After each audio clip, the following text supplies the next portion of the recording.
Hello everyone, and welcome to the first inaugural video for my new channel. It's going to be called Frank Fast Forward, and what it is, it's a business channel primarily for men, but women as well, and really focusing on sales and coaching and training to get everyone to where they want to be within their career and life. So today I wanted to talk about a concept that I call the golden sales call.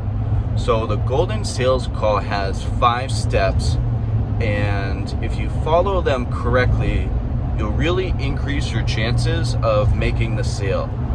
Problem that a lot of salespeople have is that they go into a sales call and it's kind of unstructured. They know they need to do a demo, they know they need to try to ask for the close, ask for the order. They know they need to ask questions and try to build rapport with the customer. But what ends up happening is they do it all out of order, and the customer leaves the sales call thinking that this guy just talked in circles for the last 30 minutes, 1 hour. What did we even talk about? There's no next steps. There's no place to really go.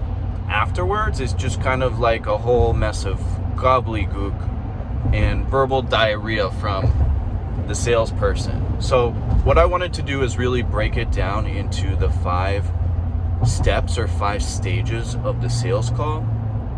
And then in future videos, I'll break these down even further. But this is really focused towards B2B sales, specifically technology sales. So I've been doing technology sales for about 15 years. I've been at the director level now for many years, managing other salespeople, getting them onboarded, training. I've had a decent amount of success. I also have my own company as well, which is a profitable business coming up on 10 years. So this is just going to be a little bit about what I've learned and what I've found to be successful. There's for sure variations of the golden sales call. However, if you go in unstructured and you're all over the place, it's not going to work out well for you. So let's dive into step 1. So step 1 is really all about breaking the ice.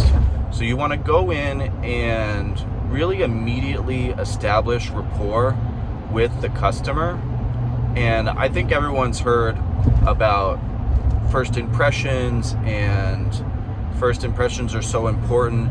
Just with, as in dating, the same within sales, the customer is going to make the decision whether to buy from you within the first 30 seconds, within the first 10 seconds, within the first 5 seconds. As soon as you walk up to them and open your mouth and start talking, they're going to know, do I trust you? Is this person someone who knows what they're talking about? Is this someone who I can put my faith behind when I go to my manager and say, hey, this is what we want to buy, this is the proposal? So it's really important that that first impression is on point.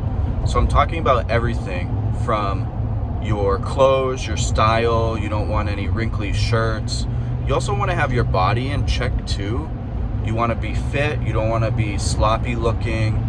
You want to have your beard trimmed. You want to have some type of image. And you've probably seen online image consultants and people talking about executive presence.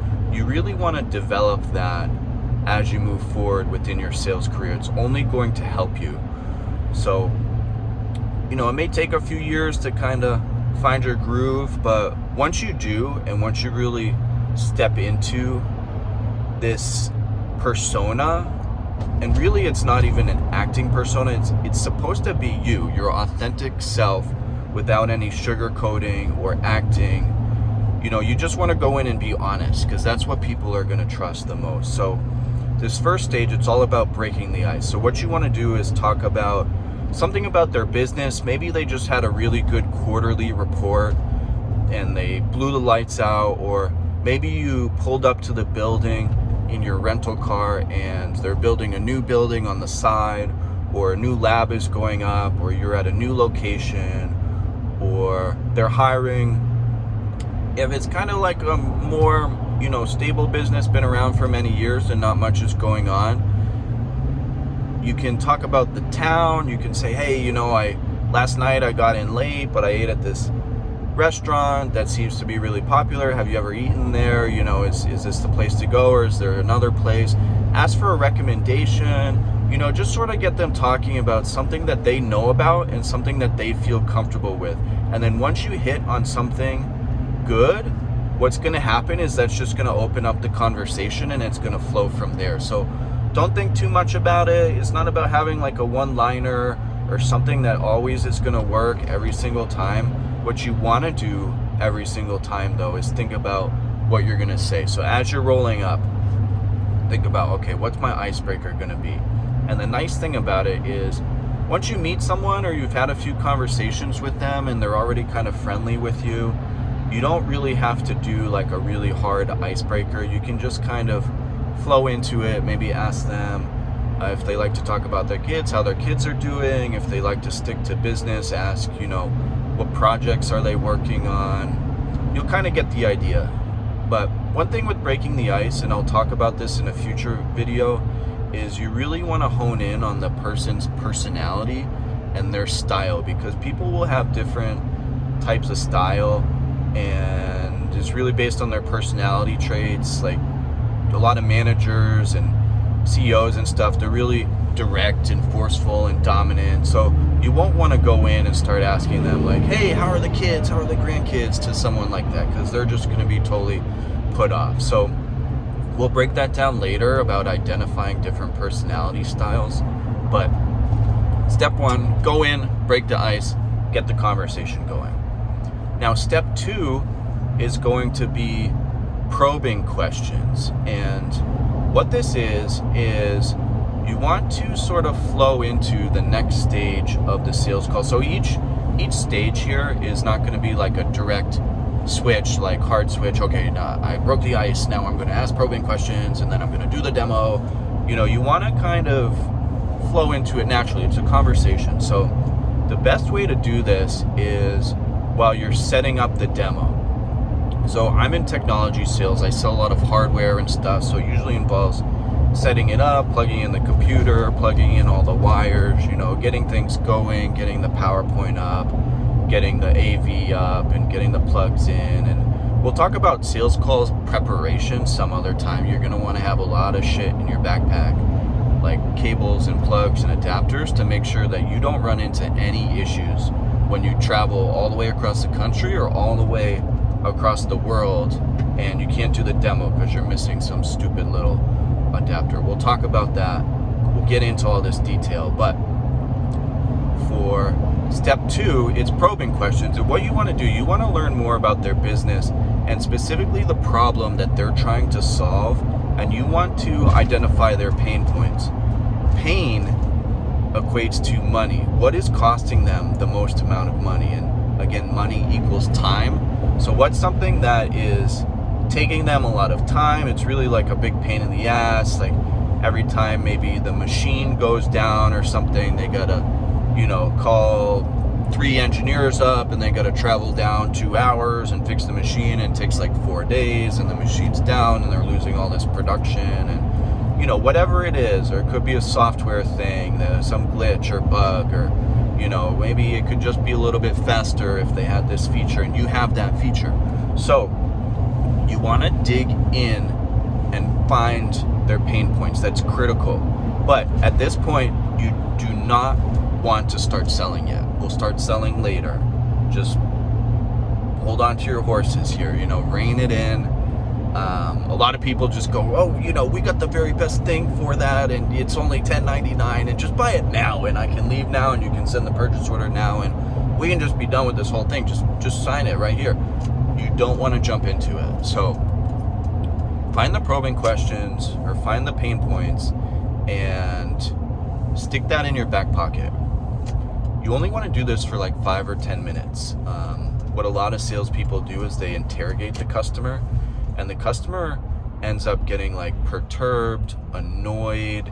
You know, they'll start evading questions, or they'll start like preempting your demo by asking questions about the product early. So if they start doing any of these things, that's when you know, hey, back off and just start with the demo or move to stage 3. So with probing questions, you're gonna wanna already have done your research and kind of know the business that you're getting into, maybe either from similar customers or just your general experience. If it's a really big sales call, you can read their quarterly report or understand a little bit about their products. You wanna know what you're talking about when you go in there, so you can ask 1 or 2, 3, tops 5 questions and immediately just find out, okay, this problem is costing them $300,000 a quarter and my product can solve it, but they're gonna find that out at the end. So once you ask a couple probing questions, and remember, you're doing this during the setup phase of your call. So you're plugging in your computer, you're asked, hey, what about the line? Has the line gone down at any time recently? Like say you're selling barcode readers, are your barcode readers, are you getting a high percentage of readings? Or when you get a failed read, does that cause any issues? Or just kind of drill in it, and you'll know, and you'll get better at it over time, but probing questions is really critical. So number 3 is the demo. So this is the only time in the sales call where you can kind of coast. And you can only coast if you're good and you know your material. If you haven't really studied, if you haven't done the preparation, you're not gonna know your material. So you're gonna be thinking about it a lot, you're gonna be stressed about it, it's gonna come across as kind of like robotic and awkward. You don't want it to be like that. You want it to be natural. You want it to be easy. You want it to flow like silk. You want it to just be, hey, this guy does this thing in his sleep and it looks so easy, and when I get it, it's gonna be easy too. So that's why I talked about like plugs and adapters. You just wanna like get this thing going. So start doing the demo. The demo is probably either a PowerPoint or a live demo or something. If you're doing both, if you're selling hardware and you're doing a hardware demo or some sort of product demo, you want to start with the PowerPoint of the company and introduce the company, but don't spend all your time on it. Your manager, your CEO, he's gonna, every time he shows this, do a 1 hour.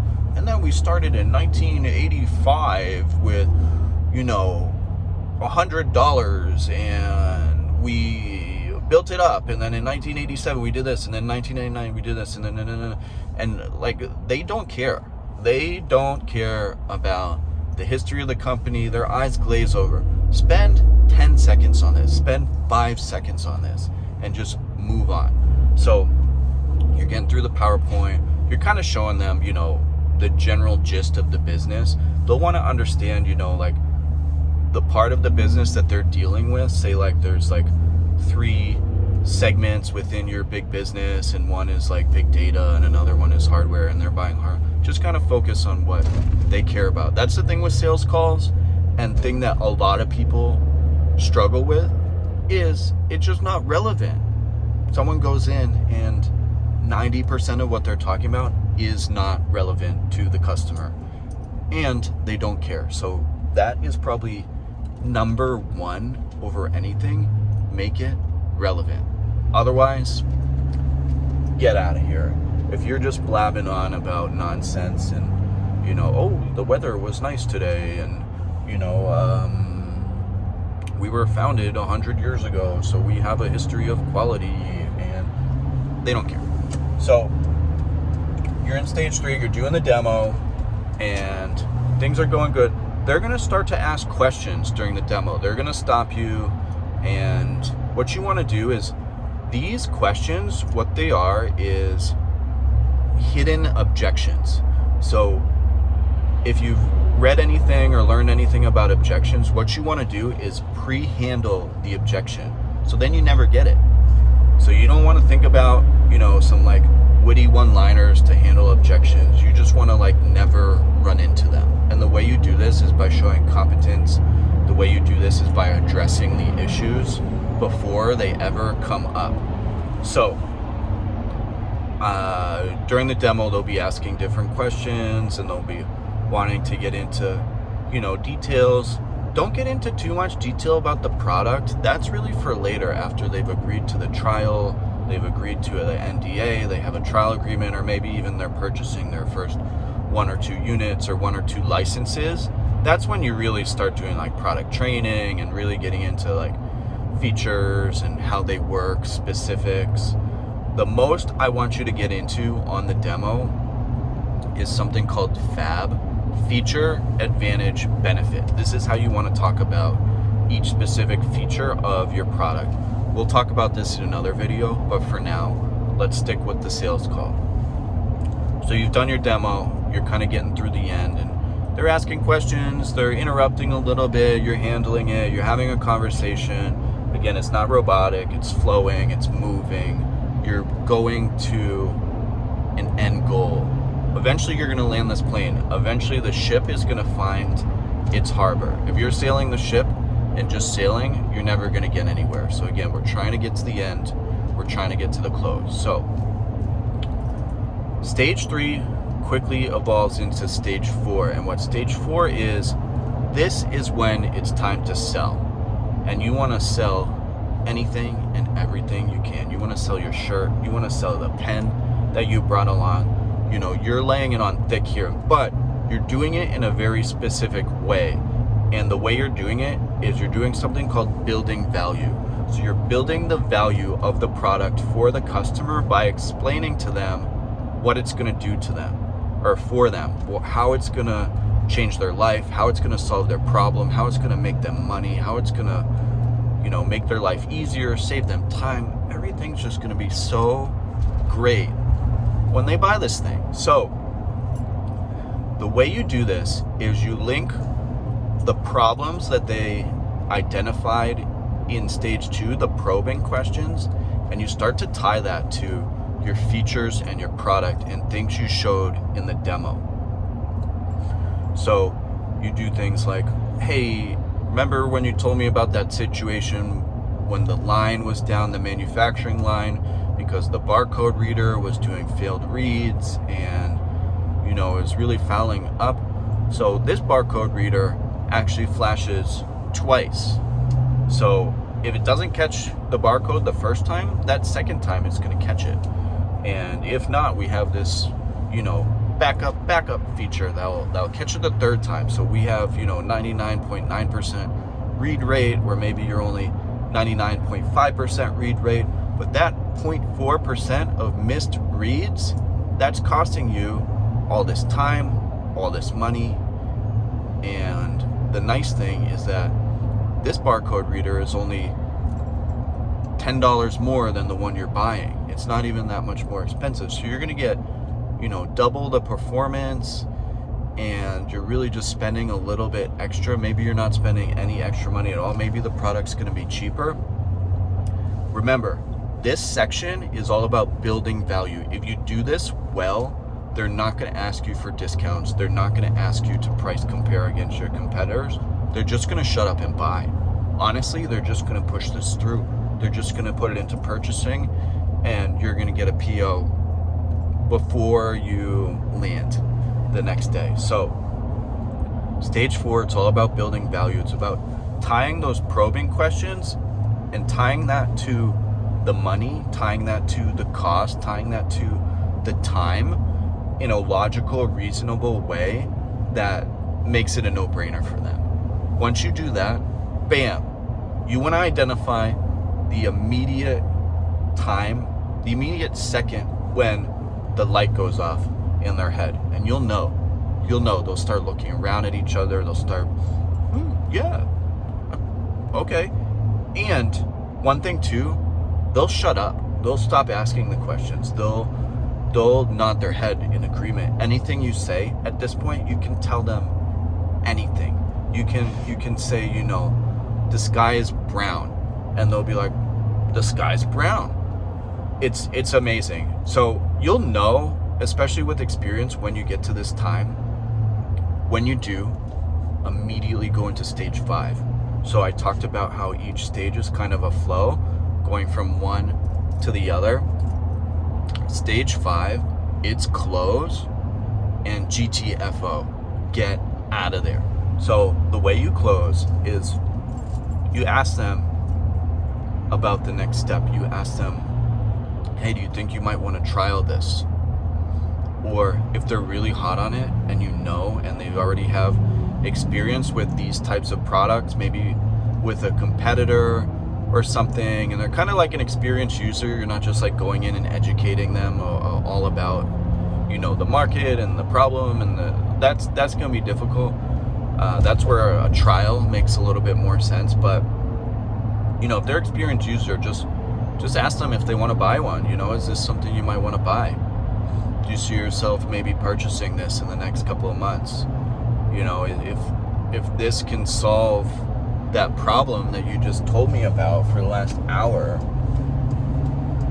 who do I have to talk to? Is there like some new supplier paperwork that you can send me? Can I send you my W-9, our W-9? Can we get this started? We'll get into like all the nitty gritty of the gear motion of sales. Like, you send a quote, then they send a PO, then you send a sales order confirmation. We'll talk about all that. That's more for like sales ops too and back office, but as a salesperson, you're gonna want to know about all that stuff. But anyways, back to the sales call. So once you establish, and build enough value and the light goes off and you go immediately to closing, they'll either agree or they'll come up with some objection. And if you've done everything right, there really will be no objection. There won't be any like, oh, how much does it cost? They don't care because you built the value. Oh, does it really like do this as well? You've already shown that because you asked them that question and you knew that it had that issue. You knew they were having that issue and that your product solved the issue. So they're not going to ask you objections at the end. It's going to be, they're going to want to buy. And so don't spend too much time on this. This is another thing that a lot of salespeople have problems with. And I'm talking about like experienced people who've been in sales for 30 years. Well, I've been in sales for 30 years. They'll outsell themselves and sell themselves out of the deal. They'll go all the way to stage 5, close the deal, and then jump back into probing questions. And they'll want to ask, hey, do your other divisions have this problem too? And they'll want to ask for referrals and blah, blah, blah. I know people say like, ask for referrals, try to penetrate the account, whatever. You haven't even sold anything yet. So don't go asking them for favors and all this BS. You're in there to sell this one little thing and make some definable progress. So once they've agreed, yeah, let's do a trial agreement. Yeah, let's send me the paperwork. Yeah, let's get this going. Just start cleaning up. Just start wrapping up. All right, that sounds great. I'll have so-and-so send it to you when I get back in the office, or I'll have my back office send you the details and we'll go from there. Or I'll have my technical support guy reach out to you and reach out to your engineers, and we'll do an engineering call and get you trained up. Immediately start talking about next steps. Start talking about what everyone's going to do. Okay, John, you're going to talk with purchasing, and Mike, you're going to talk with engineering, and David, you're going to talk with operations. Kind of get a little plan together and start wrapping up. The best sales call is the one that ends not on time, ends early. You want to end the call early. That's right. You do not want to be there for 2 hours. You do not want to be there for 3 hours. Sure, if you know them and you're going out to dinner later or going out to lunch, you can work that in. And you'll do that with more experience. But I'm talking about more like the classic, regular sales call where you don't really know them that well and you're just kind of going in and selling B2B, straight up. Do you want to buy this? So it's not that easy, right? I just did 5 steps and I just walk in, do you want to buy this? Don't do that. But anyway, stage 5, wrap up quickly and get out the door. That's it. Follow up with emails and you call them. Don't like hound them down. Don't hassle them, if they don't respond. That's the biggest thing in sales too, is you don't want to send 2, 3, 4, 5 unanswered emails. It's just like tennis. It's just like dating. It's just like anything. You don't want to sort of show weakness at any point. So go back, wait a few days. There's no rush. Even I know your quarter's ending like tomorrow and you didn't hit quota. The PO is not going to go through in a day. So send them a follow-up, take it from there, and just trust that everything you did in your golden sales call is going to bring you home. And I know it will. So if you liked this content and you want more, please hit the like button, subscribe below. I'm going to be doing more of these. I'm going to be really breaking down each and every step. And then this channel is going to evolve quite a bit, especially over the years. I'm not going to be saying the same thing 2 years from now, 3 years from now, 10 years from now. But the one thing, I will be around. So if you have questions, I'll set up an email for this, and eventually we'll set up a website. I've done all this before, and I can also help people who are getting into business to do this as well. So this is the 5 steps of the golden sales call. Go 1, 2, 3, 4, 5. Don't go to 4 and then back to 2 and then over to 5. You'll screw it up for yourself. Just stick with the plan and you'll be good. All right, guys, Frank signing out here. I'll catch you later.